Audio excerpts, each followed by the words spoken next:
माधोपुर नाम का एक गांव था। उस गांव में एक अजय और पार्वती नाम के पति पत्नी रहते थे। अजय सरकारी नौकरी करता था। एक दिन की बात है, गर्मी का समय था। अजय ऑफिस का काम खत्म करके रोज की तरह ऑफिस से घर वापस जा रहा था। रास्ते में एक बाजार पड़ता था तो उसने सोचा कि घर जाते जाते कुछ सब्जी लेते चलूं। तो उसे वहां खूब ताजी ताजी मछली दिखी और उसे खरीद लिया। इसके अलावा और कुछ सामान लेने लगा। जबलपुर स्मार्ट सिटी के तहत विकास की गति धीमी, जानिए पूरा मामला। सामान लेते लेते उसे समय का पता ही नहीं चला। काफी अंधेरा हो चुका था। घर थोड़ा दूर था तो वह सोचा कि सीधे सीधे रास्ते से जाऊंगा तो और काफी रात हो जाएगी, इसलिए आज जंगल के रास्ते से जाता हूँ, जल्दी पहुँच जाऊंगा। वह जंगल की ओर अपनी गाड़ी घुमा लिया। काफी अंधेरा हो चुका था और अजय तेज गति से गाड़ी चला रहा था। थोड़ी देर बाद उसके गाड़ी के सामने एक औरत आ गई और अजय झटके से ब्रेक मारते हुए गाड़ी को रोका। अजय उस औरत को देखा। वह औरत बड़ी सी घूंघट डाल रखी थी और जोर जोर से रो रही थी। अजय उससे पूछा कि कौन हो तुम और तुम्हारा घर कहाँ है, इतनी रात को इस घने जंगल में क्या कर रही हो। लेकिन वह अजय के कोई भी सवाल का जवाब नहीं दे रही थी और बस रोए जा रही थी। उसके रोने से ऐसा लग रहा था कि पूरा जंगल ही गूंज रहा है।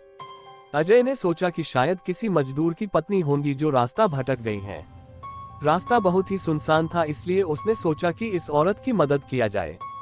फिर अजय ने बोला कि तुम मेरे साथ मेरे घर चलो, सुबह होते ही तुम्हें तुम्हारे घर छोड़ दूंगा।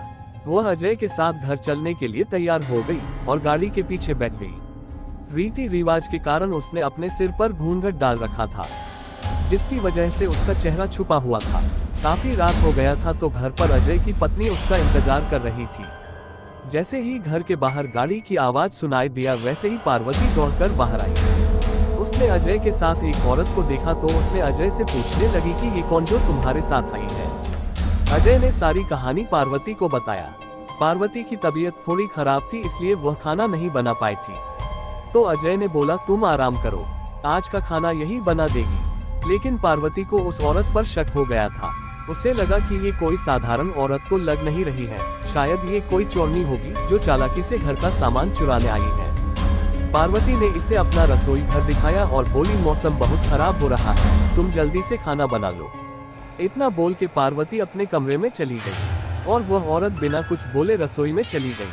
थोड़ी देर बाद रसोई में से बहुत ही अजीब अजीब आवाजें आने लगी। पार्वती उस आवाज को सुनकर सोचने लगी कि ये कैसी आवाज आ रही है। फिर उसने सोचा शायद मौसम खराब है, इसके वजह से आ रही होंगी। लेकिन उस औरत को लेकर उसका मन अभी भी शांत नहीं था। जब पार्वती 20 मिनट बाद दोबारा रसोई में गई तो देखी कि वो औरत अभी चुपचाप बैठी हुई थी। पार्वती को ये देखकर बहुत गुस्सा आया और पार्वती चिल्लाकर बोली, अभी तक तुमने खाना बनाना शुरू भी नहीं किया है, जल्दी बनाओ खाना, सबको भूख लगी है। उस औरत ने कुछ भी जवाब नहीं दिया और चुपचाप अपना चेहरा ढककर बैठी थी।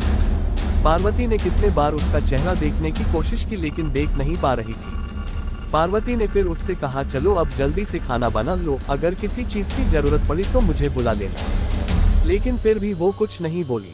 पार्वती को लगा कि शायद ये अनजान लोग से डर रही है, इसलिए नहीं बोल रही है। पार्वती रसोई से चली गई, लेकिन जब 10 मिनट बाद वह फिर जब वापस आई तो रसोई का दृश्य देखकर डर गई। उसके पैर वही जम गए और उसके गले से आवाज भी नहीं निकल रही थी। उसने देखा कि वह औरत रसोई घर के बीचों बीच में बैठकर दोनों पैर फैलाकर कच्ची मछलियां खा रही है। उसके सिर का घूंघट भी उतरा हुआ था।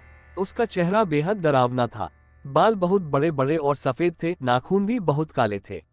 वो मछली खाने में इतनी व्यस्त थी कि वो पार्वती को देख ही नहीं रही थी। पार्वती उसे देखकर चिल्लाई नहीं कि और ज्यादा अपना खतरनाक रूप ना बना ले।